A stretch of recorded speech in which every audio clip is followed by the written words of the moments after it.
자, 그러면 오늘 수업을 진행을 해보도록 합시다. 알겠죠? 자, 오늘은 2024학년도, 2023년 고3 6월 모의고사에 나왔던 독서 지문을 분석을 할 겁니다.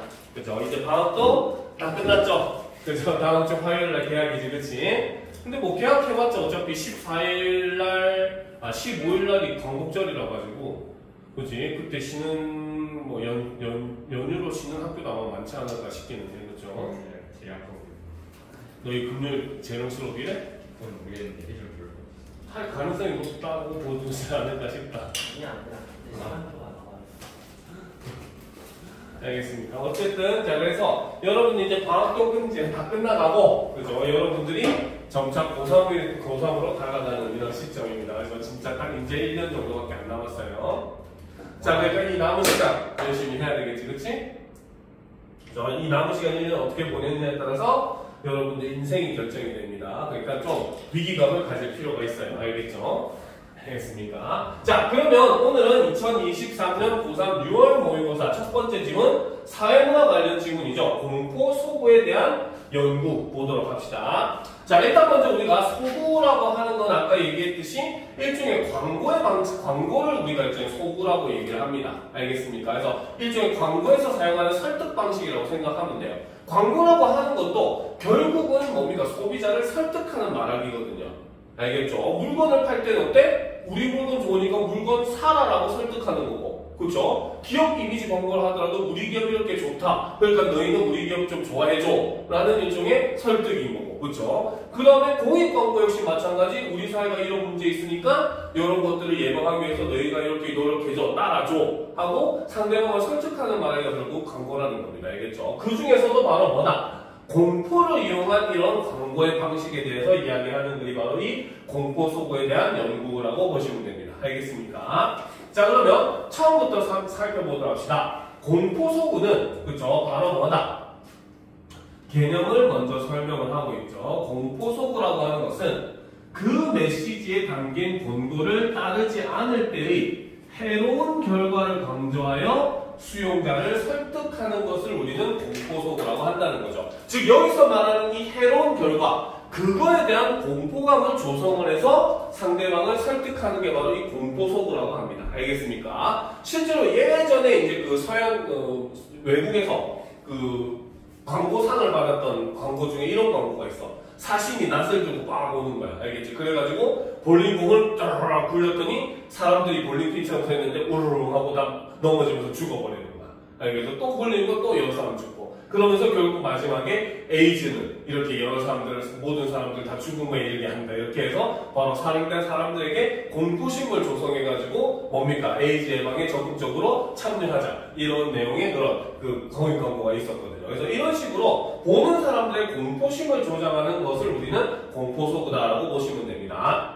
자, 이것은 1950년대 초부터 설득 전략 연구자들의 연구 대상이 되었다. 초기 연구를 대표하는 제니스는, 자, 그래서 첫 번째 사람으로 바로 제니스라고 하는 사람이 공포소구에 대해서 연구를 했다는 거죠. 그렇죠? 자, 이 사람은 바로 뭐다? 기존 연구에서 다루어지지 않았던 공포소구의 설득 효과에 주목을 해왔다는 겁니다. 알겠죠? 그래서 그는 수용자에게 공포소구를 3가지 수준으로 달리 제시하는 시험을 한 결과가 바로 뭐다? 중간 수준의 공포소구가 가장 큰 설득 효과를 보인다는 것을 발견했다는 거죠. 그렇죠? 자, 그러면 이제 우리가 내용을 정리를 하면서 보도록 합시다. 바로 공포소구에 대한 내용을 정리를 하면, 자, 먼저 첫 번째 개념은 바로 무엇이다? 그렇죠? 메시지에 담긴 권고를 그렇죠? 따르지 않았을 때의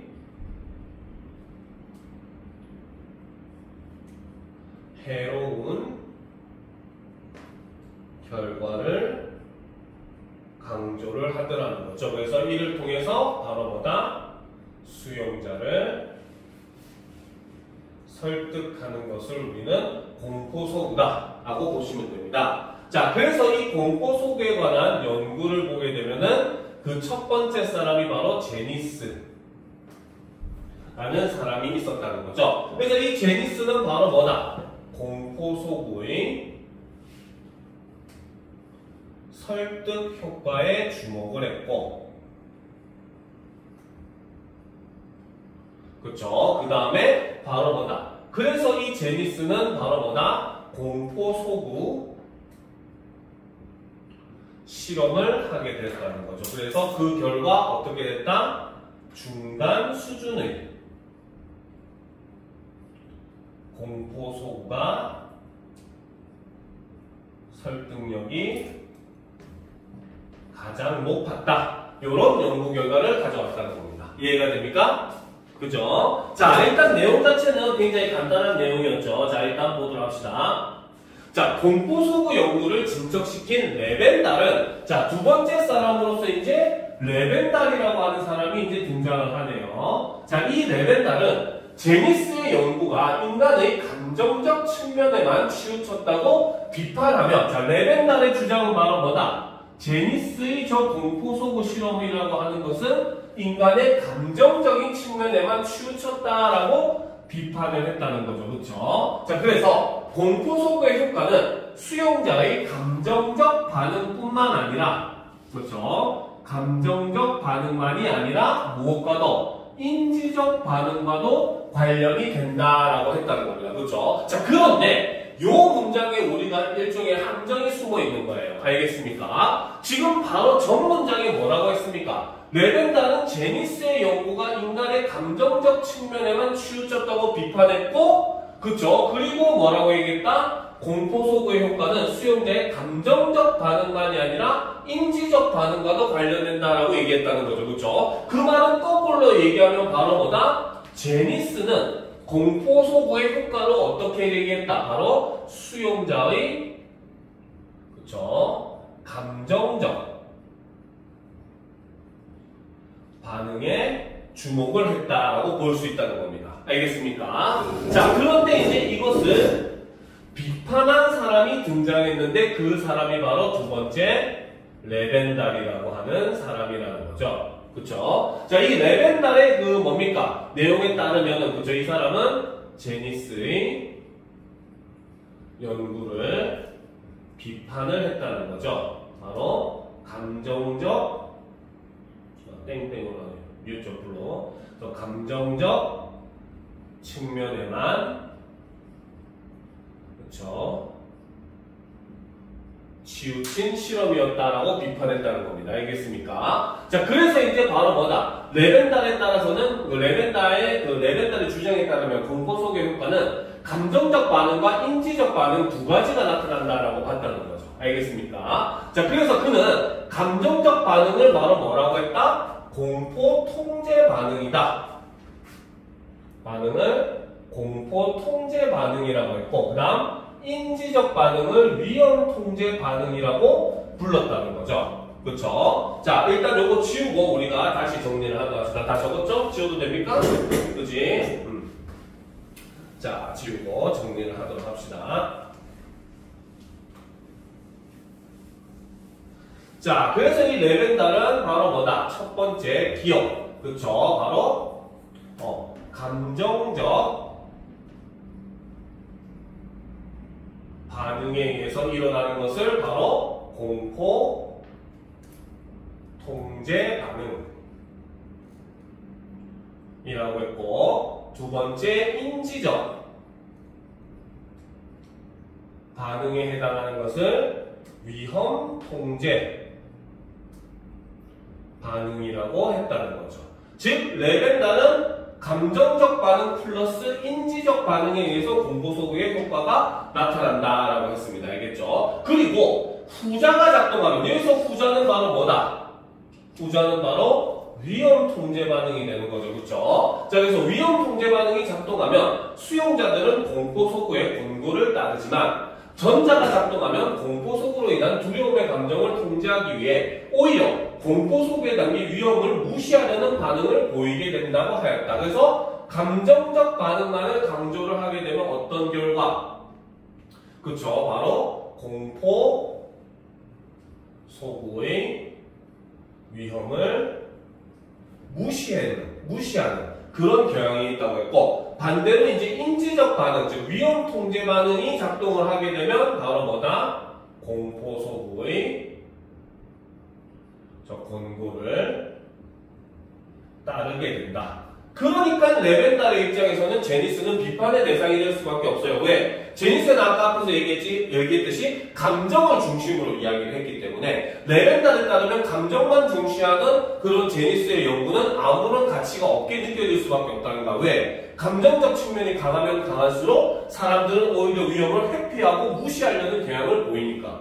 알겠습니까? 자, 그럼 계속 보다 합시다.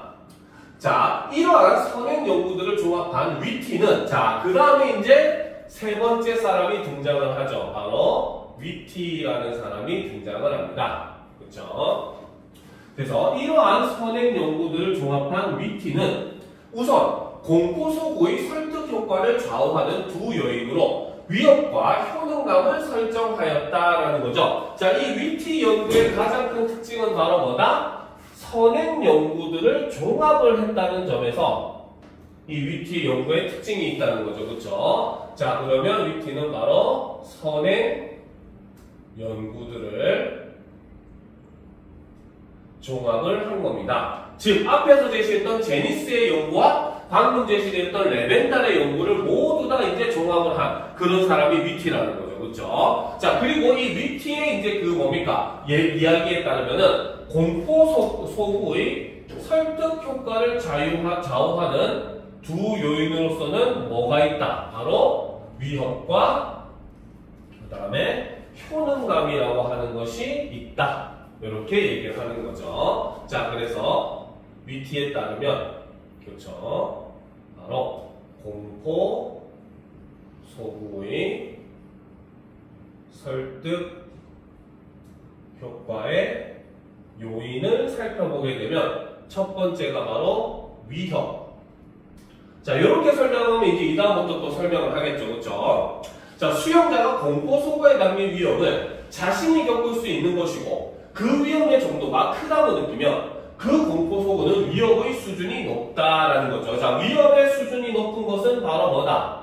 위협의 수준이 높다고 볼 수 있는 경우는 어떤 경우의 수가? 바로 수용자가 공포 소구에 담긴 위험을 자신이 겪을 수 있는 것이고 그 위험의 정도가 크다고 느끼게 되는 것이 바로 위협의 수준이 높다는 거죠. 알겠습니까?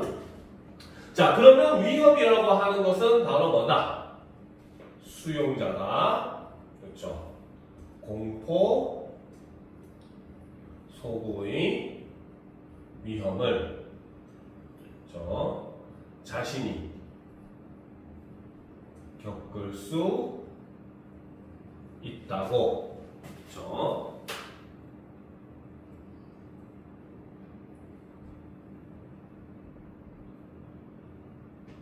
그렇죠. 자, 있다고 생각하는 정도고 그렇죠. 자, 있다고 생각하는 정도. 여기에 그리고 플러스 바로 뭐다? 위험 정도. 요 두 가지를 가지고 이야기하는 게 바로 위협의 수준이라고 본다는 거죠. 알겠습니까? 자, 그러니까 우리가 일상에서 겪을 수 있는 일과 가장 유사하면 유사할수록 사람은 더욱더 위협을 느낀다는 겁니다. 무슨 말인지 알겠죠? 갑자기 막 드라큘라가 나와가지고 사람들을 잡아먹는 거는 그냥 그 장면을 보는 건 무서울 수는 있지만 위협이 되진 않는다는 거야. 왜? 우리가 일상에서 볼 수 있는 존재가 아니다 보니까. 알겠습니까? 위협을 느끼지 않는다는 거죠. 그렇죠? 그런데 뉴스에서 갑자기 어떤 사람이 음주운전 해가지고 여러 명 하고 지금 이번에 시청역에서 사고 난 것처럼 막 6, 7명을 죽여버렸어. 알겠습니까? 이러면 우리는 오히려 드라큘라 영화를 봤을 때보다 이런 뉴스를 접했을 때 더욱더 공포를 느낄 수밖에 없어. 왜? 바로 우리 일상에서 언제 어느 때고 나도 당할 수 있을지 모른다는 그런 위협감을 느끼게 된다는 거죠. 알겠습니까? 자, 그리고 공포 소구에 담긴 권고를 이행하면 자신의 위험을 예방할 수 있고 자신에게 그 권고를 이행할 능력이 있다고 느끼면은 효능감의 수준이 높다. 자, 그러면 효능감이라고 하는 것은 바로 뭐다? 그렇죠. 바로 그 공포를 우리가 벗어날 수 있는 정도가 되는 거죠. 그렇죠. 그러면 두 번째, 효능감이라고 하는 것은 바로 무엇을 나타낸다? 바로 공포, 소구의 권고, 이행을 통해서 어떻게 위험 예방이 가능하다고 느끼는 정도. 그 다음에 플러스 자신이 이행 가능한가의 정도가 바로 효능감이라고 볼 수 있다는 거죠. 즉, 내가 이것을 얼마나 조심을 하면은 얘네가 하는 얘기를 들으면은 지키면은 이거를 과연 예방할 수 있는가? 그리고 내가 그걸 할 수 있는가? 이게 바로 하면 어떻게 보면 이런 요소를 통해서 이런 공포감이 있지만 이런 요소에 대해서 나는 안정감을 느끼게 될 거 아니야, 그렇지? 이런 것들을 바로 우리가 효능감이라고 본다는 거죠. 알겠습니까? 자, 좀 올려놓고 보도록 합시다.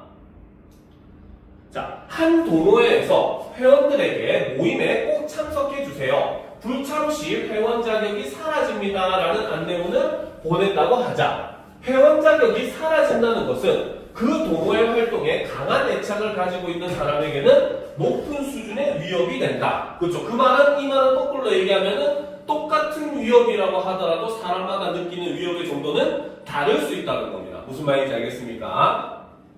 자, 그리고 그가 동호회 모임에 참석하는 일이 어렵지 않다고 느낄 때 안내문의 공고는 그에게 높은 수준의 효능감을 준다. 쉽게 말하면 일종의 안도감이라고 보면 되겠죠. 효능감이라고 하는 거. 그렇죠?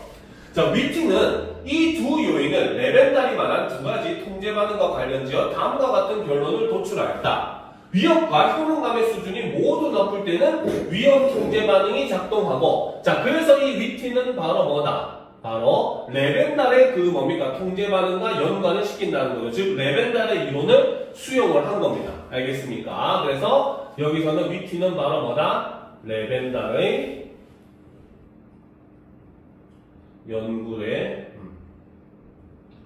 수용을 하게 되었다는 거죠. 그렇죠? 그래서 어떤 식으로 설명을 한다. 그렇죠? 자, 첫 번째 바로 뭐다? 위협과 효능감의 수준이 모두 높을 때. 그렇죠? 자, 첫 번째 경우는 위협도 높고 효능감도 둘 다 높을 때는 어떻게 된다? 바로 위험 통제 반응이 작동을 한다.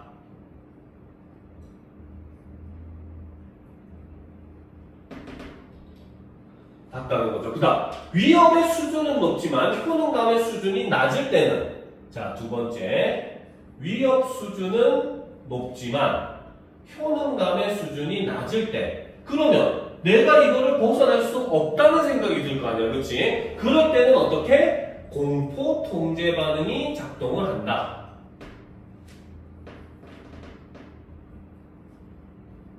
한다는 거죠. 그러나 위협의 수준이 낮으면 수용자는 그 위협이 자신에게 아무 영향을 주지 않는다고 느껴 효능감의 수준에 관계없이 공포 소구에 대한 반응이 없게 된다. 하지만 위협 수준이 낮게 되면은 어땠다? 바로 이 경우는 효능감과 무관하게 어떤 결과가 일어난다. 바로 공포 소구에 대한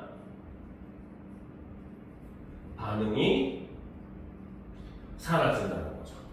알겠습니까? 자, 그러면 여기서 우리는 한 가지 사실 더 나아가야 돼요. 알겠습니까? 자, 앞에서 레벤달은 바로 뭐다? 공포 통제 반응이 일어나게 되면 어떻게? 공포 소구의 위험을 무시한다고 했잖아. 그치? 그죠? 그러면은 위티는 레벤달의 연구를 수용을 했기 때문에 바로 위협 수준이 높고 효능감 수준이 낮을 때 공포 통제 반응이 작동을 한다고 했으면은 이때는 사람들이 어떻게 반응한다고 예측을 할 수 있다. 바로 위험을 바로 무시한다. 자, 요거는 우리가 추론하는 내용이 되겠죠. 그렇죠? 추론을 하게 되면 어떻게 된다. 바로 뭡니까? 공포 소구의 위험을 무시하는 그런 경향이 나타난다. 반면에 위협이 비록 높기는 하지만 효능감도 높아가지고 그죠? 어느 정도 우리가 충분히 대비할 수 있다라고 생각을 하게 되면은 위험 통제 반응이 작동을 하게 되고 이 경우는 바로 뭐다? 공포 소구의 권고를 따르게 된다. 이런 결과까지도 여러분들이 추론을 할 수가 있어야 된다는 거예요. 무슨 말인지 알겠습니까? 지금 위티는 앞에 내용을 전부 다 이제 그 수용원에서 받아서 종합을 한 거기 때문에 알겠죠? 레벨달의 연구도 이런 방법으로 수용을 했다는 거예요. 그러면 그 결과는 그래서 제시되지 않았지만 레벨달의 연구를 통해서 그 결과를 판단을 해볼 수 있어야 된다는 겁니다. 알겠습니까? 자, 그럼 배속보도 합시다. 이렇게 정리된 결론은 그간의 공포 소구 이론을 통합한 결과라는 점에서 후속 연구의 중요한 디딤돌이 되었다. 자, 이 부분에서는 마지막에 바로 뭐다? 위티의 연구에 연구가 우리에게 주는 영향을 제시를 함으로써, 그쵸? 그래서 혹은 영향이라고 봐도 되겠죠, 그쵸? 그래서 후속 연구에 준 영향을 마지막에 제시를 함으로써 그를 마무리하고 있다라고 볼 수 있다는 거죠. 무슨 말인지 알겠습니까? 자, 이래서 바로 인간이 어떻게 공포라고 하는 공포를 이용한 그런 광고라든지 설득하는 것을 보게 된다면 인간이 그 위험에 대해서 공포에 대해서 어떻게 반응하는가에 대한 3명의 연구자의 이론을 이렇게 제시한 글이 바로 이 공포 소구에 대한 연구라는 글입니다. 알겠습니까? 알겠죠? 자, 그러면 이제 다음 글로 넘어가도록 합시다.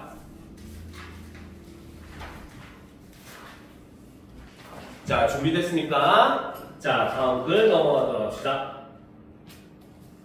자, 바로 고체 촉매의 구성 요소. 여러분들이 진공에 맞지 않는 과학기술 질문이죠. 그렇죠? 자, 그럼 모두 합시다. 분자들이 만나 화학 반응을 진행하는 데 필요한 최소한의 운동 에너지를 활성화 에너지라 한다. 자, 처음부터 여러분들 머리 아프게 이렇게 개념을 정리하면서 시작을 하죠. 활성화 에너지라고 하는 건 바로 뭐다?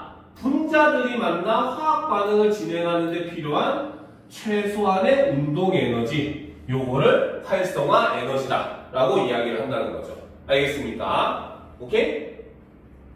알겠죠? 자, 모두 합시다. 활성화 에너지가 작은 반응은 반응의 활성화 에너지보다 큰 운동 에너지를 가진 분자들이 많아 반응이 빠르게 진행된다. 자, 그래서 이 활성화 에너지를 가지고 내용을 보면 일단 정리를 하도록 합시다. 먼저 자, 활성화 에너지라고 하는 건 간편하게 1로 씁시다. 알겠죠? 자, 이 에너지라고 하는 것은 바로 뭐다? 분자들이 만나 화학 반응을 진행하는데 필요한 최소한의 운동 에너지를 활성화 에너지다라고 한다는 거죠. 알겠습니까? 자, 그런데 이제 이 활성화 에너지가 작은 경우, 그렇죠? 바로 활성화 못하네요.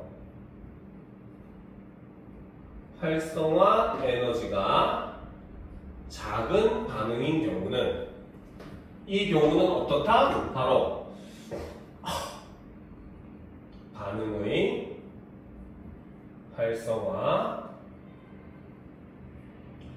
에너지보다 큰 운동 에너지를 가진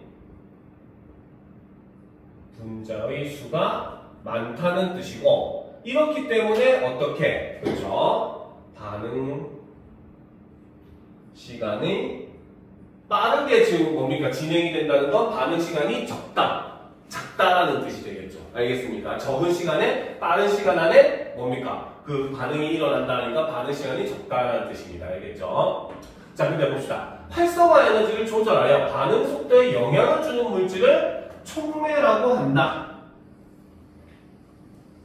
자, 그쵸. 자, 촉매라고 하는 거는 바로 뭐다? 활성화 에너지를 조절해서 반응 속도에 영향을 주는 물질이라는 거죠. 자, 반응 속도를 빠르게 하는 능력을 촉매 활성이라고 한다. 자, 그래서 여기서 더 나아가서 반응 속도를 빠르게 하는 능력은 바로 뭐다? 촉매 활성이라고 한다는 거죠. 자, 촉매는 촉매가 없을 때와 활성화할 때와는 활성화 에너지가 다른 새로운 반응 경로를 제공한다. 자, 촉매가 하는 역할은 바로 뭐다? 촉매가 없을 때와는 활성화 에너지가 다른 새로운 반응 경로를 제공하는 게 촉매가 하는 역할이라는 거죠. 자, 화학산업에서는 주로 고체 촉매가 이용되는데 액체나 기체인 생성물을 촉매로부터 분리하는 별도의 공정이 필요 없기 때문이다. 자, 이거는 바로 고체 촉매를 사용하는 이유를 지금 설명을 한 겁니다. 그렇죠? 자, 화학산업에서는 고체 촉매를 이용하는데 그 이유는 바로 뭐다? 액체나 기체인 생성물을 촉매로부터 분리하는 별도의 공정이 필요 없기 때문에 자, 이것이 바로 요 고체 촉매를 사용하는 이유가 된다는 거죠. 자, 고체 촉매는 대부분 활성 성분, 지지체, 증진제로 구성이 된다라는 겁니다. 알겠죠? 자, 그래서 활성화 에너지에 대해서 이렇게 설명을 한 다음에 이제는 촉매에 대해서 설명을 하네요. 자, 촉매라고 하는 건 바로 뭐다? 활성화 에너지를 조절을 하더라는 거죠. 그래서 이를 통해서 어떻게? 반응 속도에 영향을 주는 물질을 우리는 촉매라고 합니다. 알겠습니까? 자, 그래서 이를 통해서 이야기하는 바로 촉매 활성이라고 하는 것은 바로 무엇이다? 그렇죠? 촉매 활성은 바로 반응 속도를 빠르게 하는 능력이라는 거죠. 속도를 증가하는 능력. 그렇죠? 자, 그런데 이제 이때는 바로 뭐다? 그렇죠? 자, 그래서 이 촉매가 하는 역할을 자, 첫 번째 역할을 우리가 살펴보게 되면은 그쵸? 바로 뭐다? 바로 활성화 에너지가 다른 즉 새로운 반응 경로를 제공을 해준다고 이야기를 하고 있고 그쵸? 자, 그렇기 때문에 바로 뭐다? 화학산업에서는 바로 고체 촉매를 주로 이용을 하는데 자, 이 고체 촉매를 사용하는 이유가 바로 뭐 때문에? 그쵸? 자, 생성물을 촉매로부터 분리하는 별도 공정이 필요가 없는 고체 촉매이기 때문이라는 거죠. 알겠죠? 자, 그래서 이 고체 촉매는 바로 뭐다? 대부분 활성 성분 지지체 증진제로 구성이 된다라는 거죠. 그러면 두 번째 바로 고체 촉매의 구성에 대해서 한번 살펴보도록 합시다. 알겠습니까? 자, 좀 올려놓고 보도록 합시다. 됐습니까? 이거 다 지워도 돼요? 아직 안 쓰고 뭐 했어? 이거 졸업 그만 줘. 네. 자랑이다, 이씨.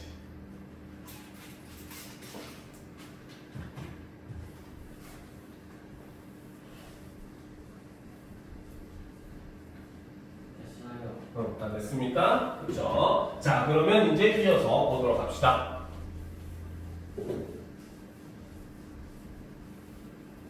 자, 두 번째가 바로 이제부터 그 뭡니까? 촉매의 구성에 대해서 설명을 하겠다는 거죠. 자, 첫 번째가 바로 활성 성분입니다. 그렇죠? 자, 활성 성분은 그 표면에 반응물을 흡착시켜 촉매 활성을 제공하는 물질이다. 자, 활성 성분이라고 하는 건 표면에 반응물을 흡착시켜 촉매 활성을 제공하는 물질을 활성 성분이다라고 얘기한다는 거죠. 자, 고체 촉매의 촉매 작용에서는 반응물이 먼저 활성 성분의 표면에 화학 흡착되고 흡착된 반응물이 표면에서 반응하여 생성물로 변화된 후 생성물이 표면에서 탈착되는 과정을 거쳐 반응이 완결이 된다라는 겁니다. 알겠습니까? 자, 그러면 활성 성분이라고 하는 것은 바로 뭐다? 표면에 반응물을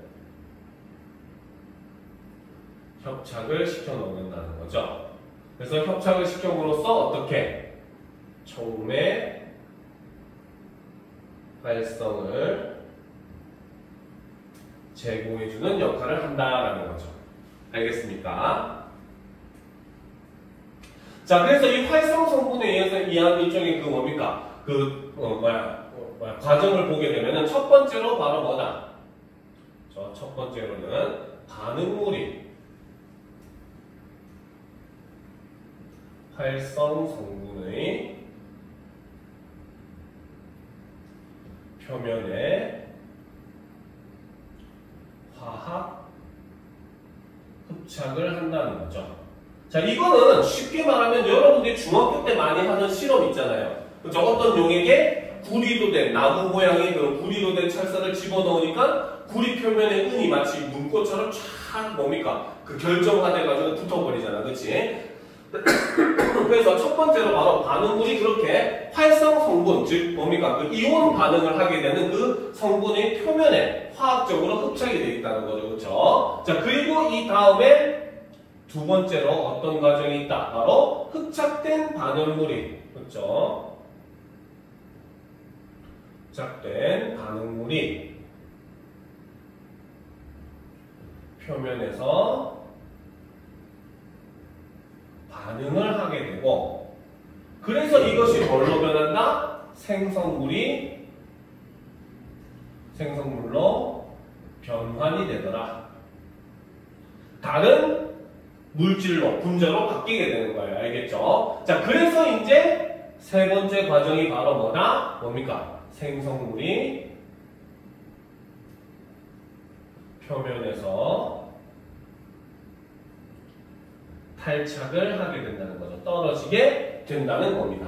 알겠습니까? 자, 그래서 이것도 밑줄 치면은 바로 뭐다? 고체 촉매, 촉매장에서는 바로 뭐다? 반응물이 먼저 활성 성분의 표면에 화학 흡착을 한다. 똑같이 A로 표시를 해주면 되겠죠. 그리고 두 번째는 바로 뭐다? 반응물이 표면에서 반응하여 생성물로 변환되는 것. 바로 두 번째 과정이라는 거죠. 그리고 마지막 과정이 바로 뭐다? 생성물이 표면에서 탈착이 되는 과정.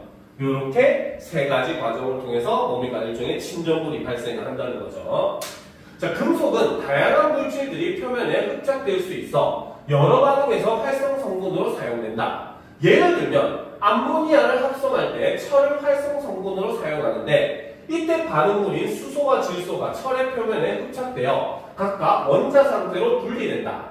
흡착된 반응물은 전자를 금속 표면의 원자와 공유하여 안정화된다. 반응물의 흡착 세기는 금속의 종류에 따라 달라진다. 이때 흡착 세기가 적절해야 한다. 흡착이 약하면 흡착량이 적어 촉매 활성이 낮으며, 흡착이 너무 강하면 흡착된 반응물이 지나치게 안정화되어 표면에서의 반응이 느려지므로 촉매 활성이 낮다라는 거죠. 그렇죠? 자, 일반적으로 고체 촉매에서는 반응에 관여하는 표면의 활성 성분 원자가 많을수록 반응물의 흡착이 많아 활성이 높아지게 된다라는 거. 그래서 예를 들어서 지금 역으로 이제 설명을 해놨습니다. 알겠습니까? 자, 그 과정을 역시 살펴보면은 바로 뭐다? 암모니아를 합성할 때 철을 활성 성분으로 사용을 한다는 거죠. 알겠습니까? 자, 그래서 얘를 보게 되면은 바로 뭐다? 암모니아의 합성은, 자, 이 경우에는 바로 뭐다? 철을 무엇으로? 활성 성분으로 사용을 한다는 거죠. 알겠습니까? 자, 그래서 이때 반응물인 수소와 질소가 철의 표면에 흡착되어 각각 원자 상태로 분리가 된다. 자, 그래서 이 경우 역시 과정으로 설명하면 처음에는 바로 뭐다? 반응물인 바로 수소, 질소 같은 애들이라는 거죠. 그래서 반응물이, 그렇죠? 반응물이 철의 표면에 흡착을 하게 되고, 이것은 바로 뭐다? 각각 원자 상태로 그쵸? 분리가 된다는 거죠. 자, 그리고 이 다음 두 번째 과정이 바로 뭐다? 흡착된 반응물은 전자를 금속 표면의 원자와 공유를 한다는 거죠. 그래서 바로 뭐다? 흡착된 반응물은 어떻게 한다? 바로 전자를 금속 표면의 원자와 공유를 하게 되고 이를 통해서 안정화가 일어난다 라고 볼 수 있다는 거죠. 알겠습니까? 알겠나요? 그치? 자, 그런데 이제 이 여기서 그 주의할 것은 바로 뭐다? 흡착세기는 바로 뭐다? 금속의 종류에 따라 달라지더라 라는 겁니다. 알겠습니까? 자, 그래서 여기서 이 경우의 수를 지금 얘기해놨죠. 그쵸? 자, 첫 번째로 흡착이 약하게 되면 어떤 결과가 일어난다? 바로 촉매 활성도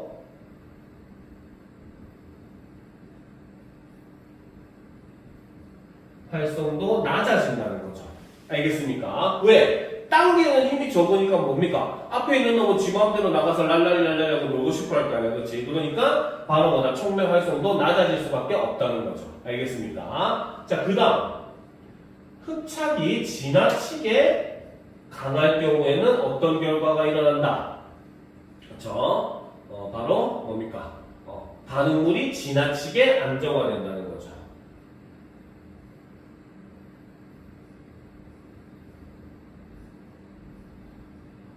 안정이 되게 됨으로써 어떻게 된다?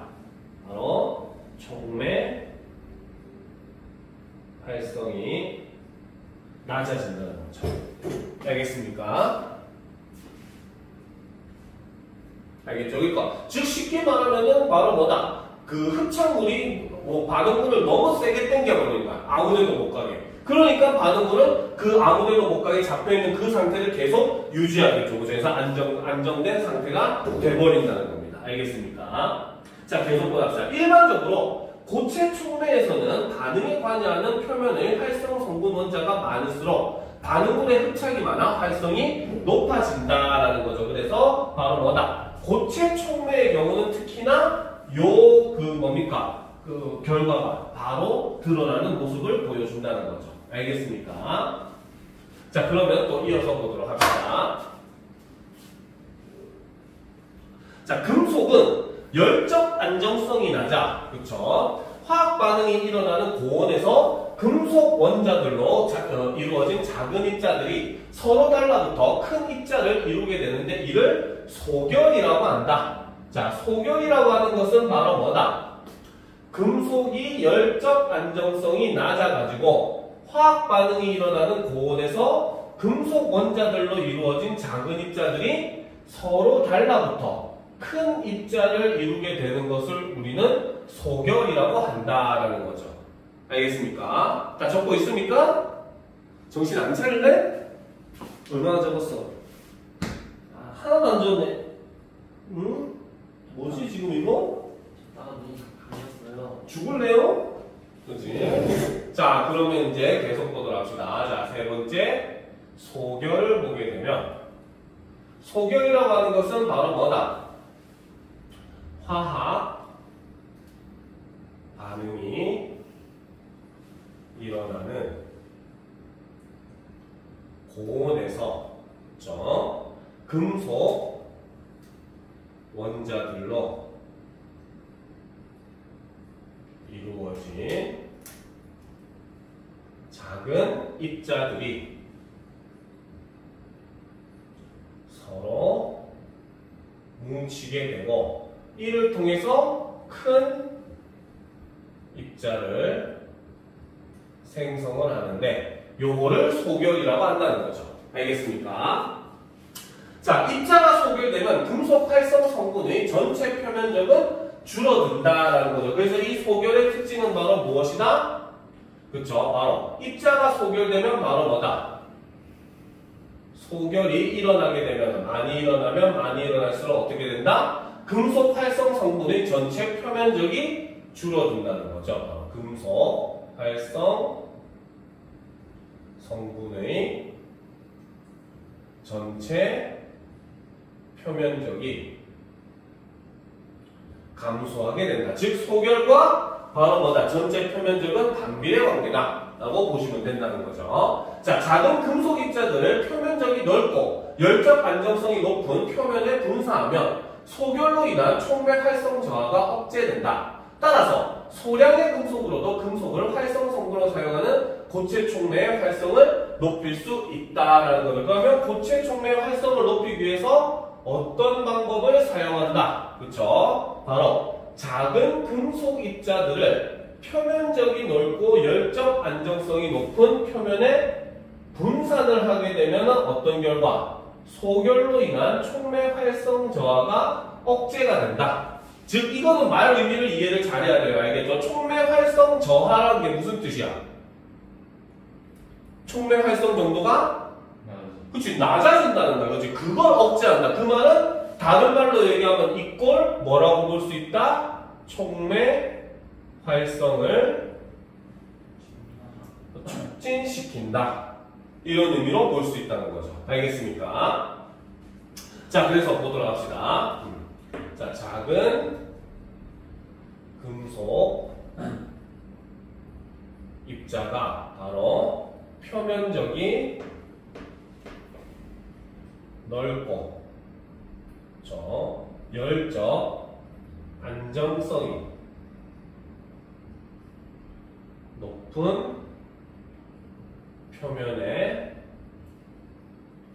분산을 하게 되면 나누어서 커지게 되면 바로 뭐다? 소결로 인한 촉매 활성 저하가 억제가 되더라는 거죠. 알겠죠? 그래서 따라서 소량의 금속으로도 금속을 활성 성분하는 고체 촉매의 역활성을 높일 수 있다. 증진제는 자, 그 다음에 이제 두 번째가 그쵸?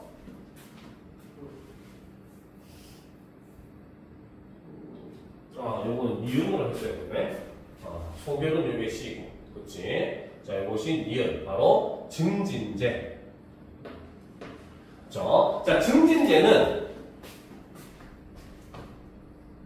바로 뭐다? 촉매에 소량 포함되어 활성을 조절한다. 자, 증진제는 촉매에 소량 포함되었다는 특징이 있는데 얘가 하는 역할은 활성을 조절한다는 거죠. 그렇죠? 그래서 증진제는 촉매에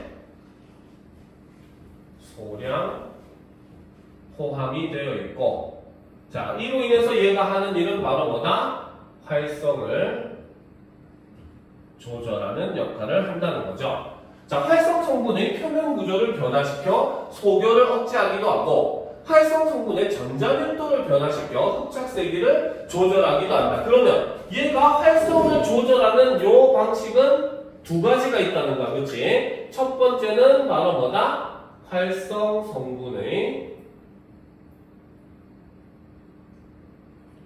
표면 구조를 변화시키게 되면 그렇죠? 이를 통해서 소결을 억제시킨다고 이해하고 그 다음 두 번째 바로 뭐다?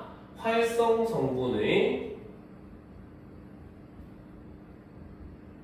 전자 밀도를 변화를 시킨다는 거죠. 자, 그래서 이를 통해서 바로 뭐다? 흡착 세기를 조절을 한다는 겁니다. 알겠죠? 자, 고체 촉매는 활성 성분이 반드시 있어야 하지만 경우에 따라 증진제나 지지체를 포함하지 않기도 한다는 거죠. 자, 그러면 마지막에 고체 촉매의 특징이 드러나는 거죠. 그렇죠? 촉매의 특징을 보게 되면은 그렇죠? 바로 무엇이다? 활성 성분은 반드시 포함이 된다는 거죠. 하지만 그쵸? 바로 뭐다? 증진제나 지지체는 없는 경우도 존재를 한다는 겁니다. 알겠습니까? 자, 그래서 이렇게 바로 뭐다? 고체 촉매가 어떤 식으로서 이제 촉매의 역할을 하는가. 물론 예전에 이제 촉매에 관련된 모의고사에 또 다른 질문이 있었어요. 여기서는 사실 우리가 촉매 반응이라고 하는 것은 반응 정도를 더 빠르게 만들어주는 것도 촉매가 하는 역할이지만 반대로 느리게 만들어주는 것도 촉매가 하는 역할이에요. 알겠습니까? 실제로 우리가 핵발전소에서 원자력 발전소에서 보면 핵을 이용해서 우라늄이라는 그 뭡니까? 핵물질을 이용해가지고 전기를 생산을 하잖아요. 그죠? 근데 이 경우에 얘네를 그냥 핵반응을 일으키게 만들어버리면은 그 속도가 너무 어마어마하고 그렇게 되면 속도가 빠르면은 아주 짧은 단기간에 어마어마한 에너지가 분출이 되기 때문에 발열 반응인 거죠. 분출이 되기 때문에 발전소가 폭발할 위험이 있다는 거 알겠지? 그래서 실제로 어떻게 촉매를 이용해가지고 뭡니까? 반응의 속도를 늦춥니다. 알겠습니까? 그러한 것도 예전에 모의고사 지문에 나온 적이 있으니까 그런 것과 함께 연관지어서 여러분들 공부하게 되면 훨씬 도움이 될 겁니다. 알겠습니까? 자, 그러면 이제 마지막 지문, 바로 주제 통합 지문이죠. 심리 철학에서 의식을 설명하는 여러 가지 관점 보도록 합시다. 알겠습니까? 준비됐습니까? 준비됐어요? 그렇죠. 자, 보도록 합시다. 자, 심리 철학에서 동일론은 의식이 뇌의 물질적 상태와 동일하다고 본다. 자, 일단 동일론의 내용을 보게 되면은 바로 뭐다? 의식이 뇌의 물질적 상태와 동일하다라고 보는 게 동일론이라는 거죠. 자, 이와 달리 기능주의는 의식은 기능이며, 자, 하지만 이것과는 다르게 기능주의라고 하는 것은 의식이라고 하는 것은 곧 바로 뭐다? 기능이라는 거죠. 그렇죠? 자, 그리고 바로 뭐다? 서로 다른 물질에서 같은 기능이 구현될 수가 있다 라고 본다는 겁니다. 알겠습니까? 자, 그런데 이제 이걸도 역시 바로 뭐야? 요즘 트렌드죠. 그렇죠? 앞에서 지르고 뒤에서 설명하기. 그렇지? 자, 이때 기능이라고 하는 것은 바로 뭐다? 어떤 입력이 주어졌을 때 특정한 출력을 내놓는 함수적 역할을 우리는 기능이라고 한다 라고 본다는 거죠. 자, 그래서 함수적 역할의 일치는 입력과 출력의 쌍이 일치함을 의미한다라는 겁니다. 알겠죠? 자, 그러면 일단 우리가 정리를 한번 해보도록 합시다. 알겠죠? 자, 우리는 바로 뭐다? 의식에 대한, 그렇죠? 여러 관점을 살펴보게 되면, 자, 첫 번째가 바로 동일론이라고 하는 게 있다는 거죠. 자, 동일론이라고 하는 것은 바로 뭐다? 의식이라고 하는 것은 이꼴 바로 뇌의 물질적 상태와 동일하다 보는 게 동일론이라는 거죠. 알겠습니까? 근데 이와 달리라고 했기 때문에 동일론과 대조가 되는 것이 바로 기능주의라는 거죠. 자, 기능주의라고 하는 것은 바로 뭐다?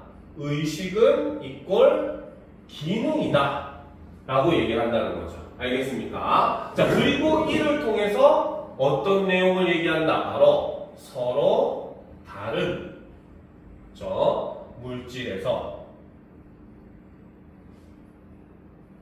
같은 기능이 구현되는 게 가능하다라고 본 게 바로 기능주의 입장이라는 겁니다. 알겠습니까? 자, 여기서 이제 결국 얘기하고자 하는 기능이라고 하는 것은 바로 무엇이다? 바로 그렇죠. 이렇게 정리하지 말고, 자, 요 기능이라고 하는 것은 그렇죠. 자, 기억을 보게 되면 1번이라고 하는 게 낫겠다. 자, 1번. 자, 여기서 기능이라고 하는 것은 바로 어떤 입력이 주어졌을 때, 그렇죠? 특정한 출력을 내놓는 함수와 같은 그러한 역할을 우리는 기능이라고 한다는 거죠. 알겠습니까? 즉 바로 뭐다? 우리는 무서운 것을 보면은 공포에 떨고, 그죠? 더러운 걸 보면은 굉장히 인상을 찌푸리고, 재밌는 걸 보면은 하하 웃기다고 웃고, 그죠? 이런 것들은 바로 뭐다? 어떠한 입력이 주어지면 그거에 대해서 우리가 이렇게 반응해야 된다라고 출력되는 이러한 것을 우리는 기능이라고 본다는 거예요. 마치 수학의 함수와 같다는 거야. 숫자를 집어넣으면 어떤 숫자를 넣느냐에 따라서 함수값이 달라지듯이, 그치? 의식이라고 하는 것도 이 기능에 따라서 나오게 되는데 바로 어떤 입력값이 주어지느냐에 따라서 그 의식의 상태도 달라진다는 겁니다. 알겠습니까? 자, 그렇기 때문에 바로 뭐다? 자, 그래서 이 기능의 함수적 역할이라고 했을 때, 그쵸? 자, 두 번째, 바로 뭐다? 바로 함수적 역할의 일치는 이꼴 뭐라고 할 수 있다? 바로 입력과 출력의 쌍이 일치한다. 요걸 의미한다라고 본다는 거죠. 자, 실리콘 칩으로 구성된 로봇이 찔림이라는 입력에 대해 고통을 출력으로 내놓는 기능을 가진다면 로봇과 우리는 같은 의식을 가진다는 것이다. 즉, 사람과 사람 이외의 다른 존재와도 같은 기능을 가질 수 있다. 같은 의식을 가질 수 있다는 거죠. 그렇죠? 자, 이처럼 기능주의는 의식을 구현하는 물질이 무엇인지는 중요하지 않다고 보았다. 자, 바로 기능주의의 특징이 바로 세 번째죠. 그렇죠? 바로 뭐다? 의식을 구성하는 물질과는 무관하다. 중요하지 않다라고 보았다는 겁니다. 알겠습니까? 즉, 사람의 뇌가 단백질로 구성되어 있고 로봇의 뇌가 뭡니까? 컴퓨터 칩으로 구성되어 있더라도 입력과 출력의 쌍이 같다면은 이거는 의식이 같은 거다라고 볼 수 있다는 거죠. 무슨 말인지 이해되십니까? 그렇죠? 자, 그 다음 보도록 합시다. 자, 그래서 썰은, 자, 이제 썰이라고 하는 세 번째 사람이 등장을 하네요. 자, 기능주의를 반박하는 사고 실험을 제시한다. 그 말은 이 썰은 바로 기능주의에 대해서 찬성한다, 반대한다? 그치, 반대한다는 거죠. 그래서 기능주의를 반박하는 사고 실험을 제시를 한다는 거죠. 자, 그러면 그림은 이런 식이 된다는 겁니다. 알겠습니까? 자, 그러면 이제 다시 또 여기서는 어떻게? 요렇게 해가지고 세 번째가 바로 썰, 그쵸? S-E-A R-L-E 썰이라고 하는 사람이 등장을 한다는 거죠. 그쵸? 자, 그래서 이 사람은 바로 뭐다? 기능주의를 반박을 했다는 겁니다. 알겠습니까? 자, 보도록 합시다. 중국어 방안에 중국어를 모르는 한 사람만 있다고 하자. 그는 중국어로 된 입력이 들어오면 정해진 규칙에 따라 중국어로 된 출력을 내놓는다. 썰에 의하면 방안의 사람은 중국어 사용자와 함수적 역할이 같지만 중국어를 아는 것은 아니다. 기능이 같으면서 의식이 다른 사례가 있다는 것이다 라는 거죠. 그쵸? 자, 그래서 썰은 바로 사고 실험을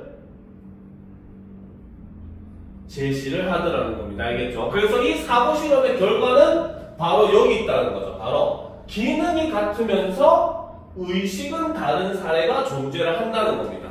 알겠습니까? 즉 바로 뭐다? 우리나라 사람이 밥이라고 얘기를 해. 그치? 근데 미국인이 와가지고 한국말을 잘 배운 사람이야. 알겠지? 잘해. 그래서 그 사람도 역시 밥이라는 말을 했을 때 똑같이 밥이라는 말을 하더라도 그 밥에 대한 인식이라든지 생각은 사람마다 다를 수 있다는 거죠.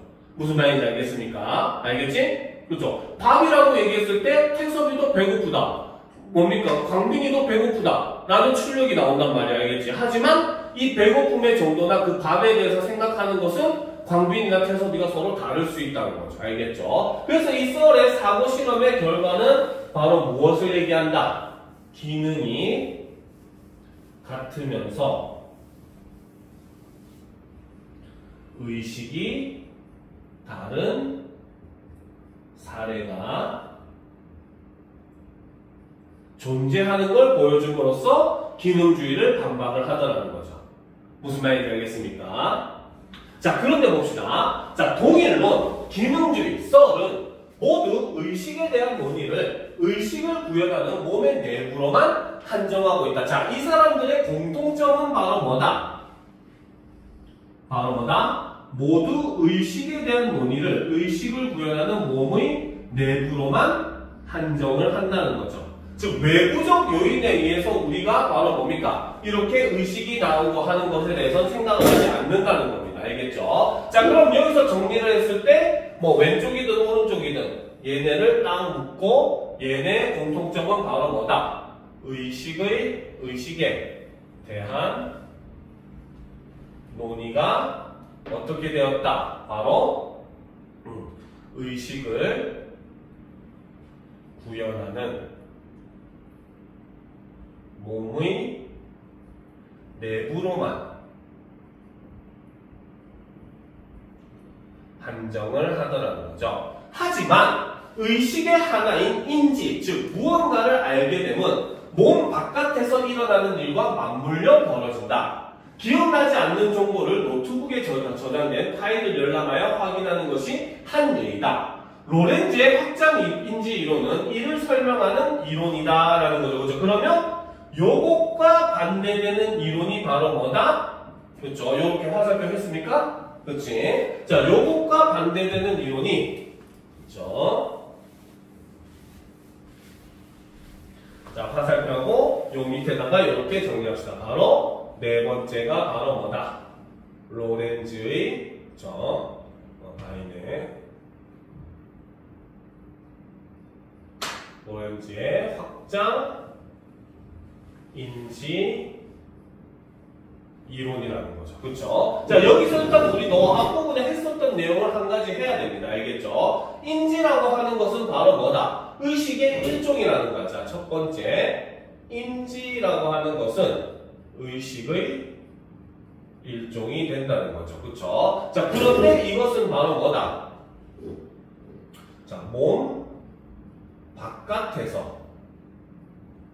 바깥의 일과 그렇죠? 연관이 되어서 일어나는 게 인지라는 겁니다. 알겠습니까? 그래서 그 인지에 대해서 설명하는 게 바로 로렌즈지, 그치? 그렇죠? 로렌즈. 왜 이렇게 오타가 나지? 로렌즈죠. 그래서 로렌즈의 확장 인지 이론이라는 거죠. 자, 그러면 확장 인지 이론을 자세하게 보도록 합시다. 자, 그에 따르면 인지 과정은 주체에게 심적 상태가 생겨나게 하는 과정이다. 자, 로렌즈에게 있어서 바로 요 인지 과정이라고 하는 건 바로 뭐다? 주체에게 심적 상태가 생겨나게 하는 과정이라는 겁니다. 알겠습니까? 자, 그러면 두 번째 바로 인지 과정이라고 하는 것은 무엇이다? 바로 주체에게 그렇죠? 바로 심적 상태가 생겨나게 하는 과정이라는 거죠. 기억이나 믿음이 심적 상태의 예이다. 심적 상태는 어떤 것에도 의존함이 없이 주체에게 의미를 나타낸다. 예를 들어 무언가를 기억하는 사람은 자기의 기억이 무엇인지 알아보기 위해 아무 것에도 의존할 필요가 없다. 이와 달리 파생적 상태는 그렇죠? 자, 여기서 이 인지 과정은 다시 첫 번째로 바로 뭐다? 심적 상태와 파생적 상태로 나눌 수가 있다는 거야. 그렇죠? 심적 상태는 바로 무엇이다? 바로 어떤 것에도 의존을 하지 않고 주체 스스로가 그것을 모두 다 해결하는 인지 과정이 바로 뭡니까? 심적 상태라는 거죠. 알겠습니까? 내가 핸드폰을 어디다 두었지? 아, 맞아. 아까 어젯밤에 잘 때 침대 머리맡에 두었지. 내가 스스로 기억하고 내가 모든 걸 다 해결하는 과정이 일종의 심적 상태라는 겁니다. 알겠죠? 자, 하지만 반대로 파생적 상태라고 하는 것은 바로 무엇이다? 그렇죠? 바로 주체의 해석에 의존해서만 또는 사회적 합의에 의존해서만 의미를 나타내는 상태다라는 거죠. 바로 주체의 해석에 의존해서만 혹은 사회적 합의에 의존해서만 의미를 나타내는 상태라는 거죠. 자, 봅시다. 자, 앞의 예에서 노트북에 저장된 정보는 전자적 신호가 나열된 상태로서 파생적 상태이다라는 겁니다. 알겠습니까? 자, 주체에 의해 열람된 후에도 노트북의 정보는 여전히 파생적 상태이다. 하지만 열람 후 주체에게는 기억이 생겨난다라는 거죠. 그쵸? 자, 로렌즈에게 인지 과정은 파생적 상태가 심적 상태로 변환되는 과정이 아니라 파생적 상태를 조작함으로써 심적 상태를 생겨나게 하는 과정이다. 자, 그러면 이거를 총 정리를 하게 되면은 바로 뭐다? 로렌즈에게 인지 과정이라고 하는 것은 이꼴 바로 무엇이다?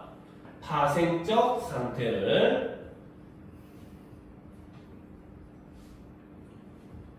조작함으로써 어떻게 심적 상태가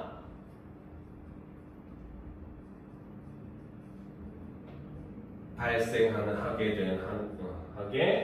되는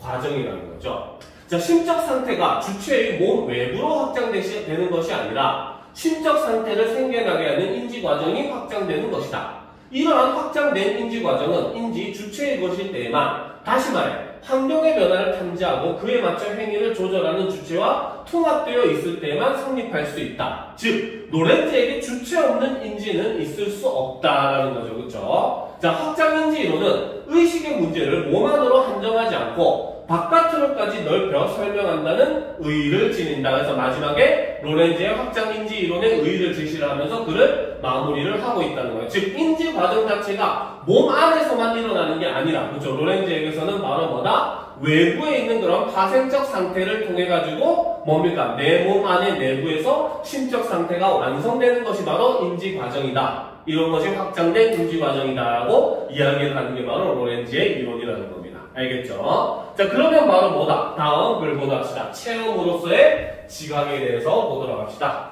됐습니까? 나도 왜 이렇게 힘들어하지? 일요일 밤인데. 자, 보도록 합시다. 자, 일반적으로 지각이란, 그쵸? 학원에 넣는 게 아니죠. 그쵸? 자, 지각이라고 하는 건 바로 뭐다? 몸의 감각기관을 통해 사물에 대해 아는 것을 우리는 지각이라고 한다는 거죠. 알겠습니까? 자, 이러한 지각을 분석할 때 두 가지 사실에 직면한다. 첫째, 그 사물과 내 몸은 물질 세계에 있다. 자, 첫 번째는 바로 뭐다? 그 사물과 내 몸은 동일한 물질 세계에 존재를 한다는 거죠. 그렇죠? 하지만 반면에 둘째, 그 사물에 대한 나의 의식은 물질 세계가 아닌 다른 세계에 존재한다. 의식은 다른 세계에 존재한다는 겁니다. 무슨 말인지 알겠습니까? 즉, 여러분들이 바로 요 스테플러를 그렇죠 뭡니까? 눈으로 보고 소리를 들으면서 인지를 해요. 그렇죠? 그랬을 때 여러분의 몸과 요 스테플러는 지금 이 한 공간 같은 세계에 존재를 하는 거야. 같은 유니버스에. 알겠죠? 그런데 여러분들의 뇌 속에서는 굉장히 지금 수많은 뭡니까? 여러 가지 정기적 상황이라든지 우리가 알지 못하는 어떤 뭡니까? 과정이 생겨나게 되고 그 과정을 통해서 여러분들은 이 스테이플러를 인지를 하게 되는 거야. 무슨 말인지 알겠죠? 그러니까 이 머릿속에 일종의 의식 세계라고 하는 것은 여기에 있는 우리가 몸이 속해 있는 물질 세계와는 다른 세계에 있다는 거죠. 무슨 말인지 알겠습니까? 그렇죠? 자, 즉 몸으로서의 나는 사물과 같은 세계에 속하는 동시에 의식으로서의 나는 사물과 다른 세계에 속한다라는 거죠. 그렇죠? 자, 그러면 역시 정리를 한번 해보도록 합시다. 알겠죠? 자, 지각에 대해서 정리를 하게 되면, 그렇죠? 자, 지각은 바로 뭐다? 몸의 감각 기관을 통해 사물에 대해 아는 것을 지각이라고 하는데, 그쵸? 자, 이 지각을 분석할 때 두 가지가 있다는 거죠. 첫째는 바로 뭐다? 바로 지각된 사물과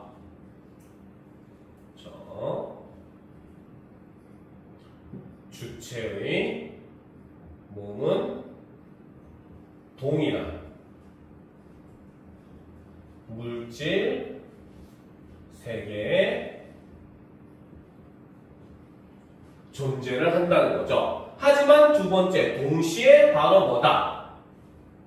자, 사물에 대한 주체의 의식은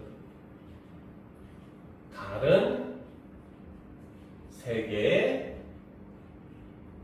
존재를 한다는 겁니다. 알겠습니까? 그러니까 그러면 여러분들은 몸으로서의 나와 의식으로서의 나는 그럼 서로 다른 존재인가? 라고 하는 이런 문제에 뭡니까? 우리는 직면을 할 수밖에 없다는 거죠. 그렇죠? 자, 그럼 보다 합시다. 자, 이에 대한 객관주의 철학의 입장은 두 가지로 나뉜다. 자, 객관주의 철학에서의 입장은 두 가지가 있다는 거죠. 그렇죠? 자, 의식을 포함한 모든 것을 물질로 환원하여 의식은 물질에 불과하다고 주장하거나, 자, 첫 번째 주장은 바로 뭐다? 의식을 포함한 모든 것을 물질로 환원하여 의식은 물질에 불과하다 라고 보는 입장이 첫 번째라는 거죠. 즉, 여러분들이 머릿속에 있는 다른 세계라고 생각했던 이 의식도 사실은 물질이고 물질 세계에 존재한다. 즉, 여러분들은 몸이나 의식이나 전부 다 같이 이 세상, 물질계에 존재한다라고 보는 입장이라는 거죠. 그렇죠? 자, 그리고 두 번째 입장은 바로 뭐다? 의식을 물질과 구분되는 독자적 실체로 규정을 함으로써 의식과 물질의 본질적 차이를 이야기를 하는 것 두 가지 입장이 있다는 겁니다. 알겠죠? 자, 전자에 의하면 지각은 사물로부터의 감각 자극에 따른 주체의 물질적 반응이라는 거죠. 그래서 이 반응으로 이해가 되며, 후자에 의하면 지각은 감각된 사물에 대한 주체, 즉 의식의 판단으로 이해가 된다라는 겁니다. 알겠습니까? 자, 그래서 이 지각을 바라보는 바로 시각 중에 하나가 바로 객관주의 철학의 입장이 있다는 거죠. 자, 첫 번째 입장은 바로 뭐다? 의식을 포함한 모든 것을 물질로 환원, 바꿔버린다. 즉, 물질로 치부를 하는 거죠. 알겠죠? 자, 그래서 이를 통해서 바로 뭐다? 의식은 이꼴 물질이다. 이렇게 본다는 거죠. 알겠습니까? 그러면 지금 선생님이 이렇게 보면 뭡니까? 첫 번째 입장과 관련된 거는 밑줄로, 두 번째 입장과 관련된 건 물결로 표시했잖아. 그렇지? 그러면 여러분들 머릿속에는 같은 것끼리 묶어서 정리가 돼야 된다는 거야. 그렇죠? 그러면 첫 번째 입장에 따라서 어떻게 볼 수가 있다. 이렇게 되면 이 경우, 그렇죠? 바로 지각이라고 하는 것은 바로 무엇이다? 그렇죠? 바로 사물로부터의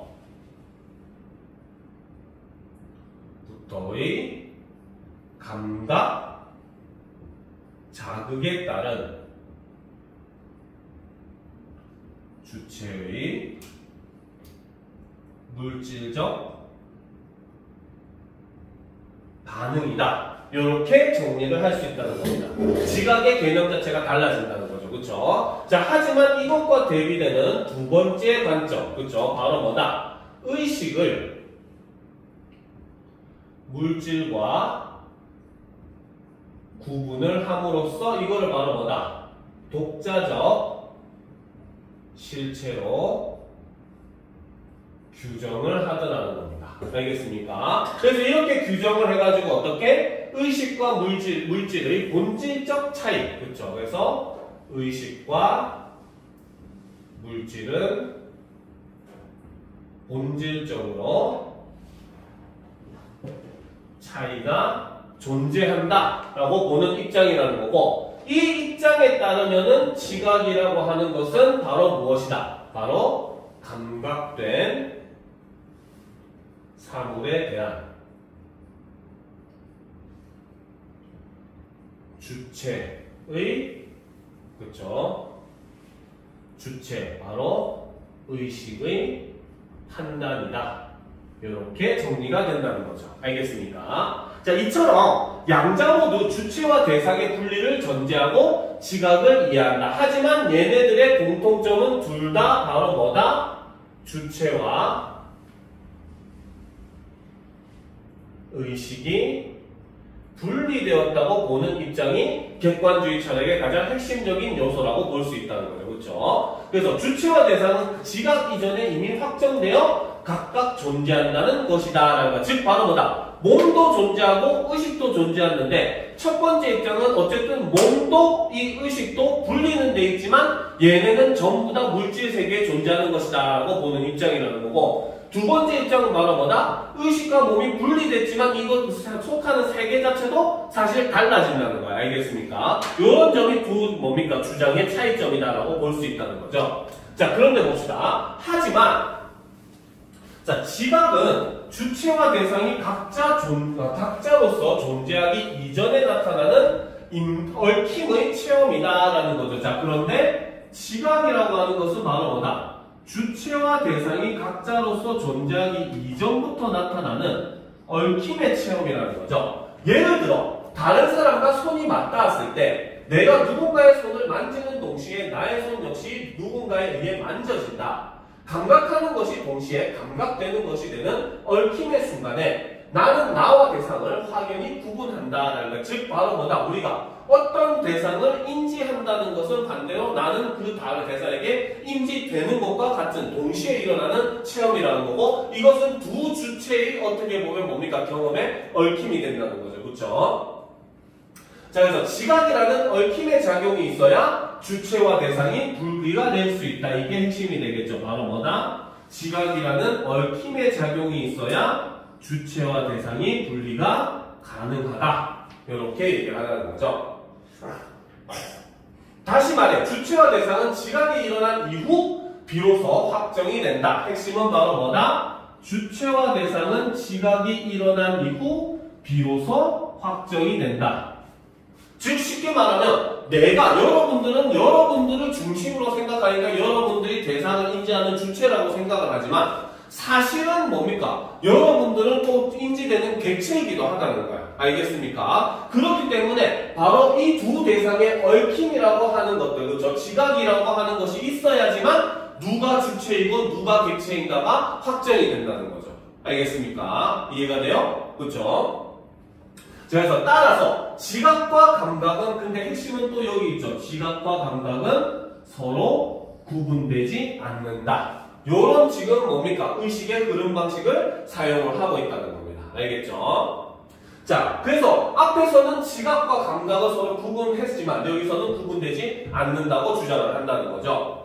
자, 지각은 물질적 반응이나 의식의 판단이 아니라 내 몸의 체험이다. 지각은 나의 몸에 의해 이루어지는 것이고 지각이 이루어지게 하는 것은 모두 나의 몸이다 라는 겁니다. 무슨 말인지 알겠죠? 이 글은 아주 좀 보기 드물게, 그쵸? 바로 모의고사에 논설문이 등장을 하는 겁니다. 자신의 주장인 거죠. 알겠죠? 그래서 기존 주장에 대해서 어떻게 보면 반박을 함으로써 자신의 이론을 펼치고 있는 그러한 유형의 그런 논설문의 성격을 가지고 있는 글이다라고 여러분들이 판단하면 됩니다. 알겠죠? 자, 이번 시간 여기까지 하고 15분 정도 쉬었다가 이어서 진행을 하도록 합시다. 알겠죠?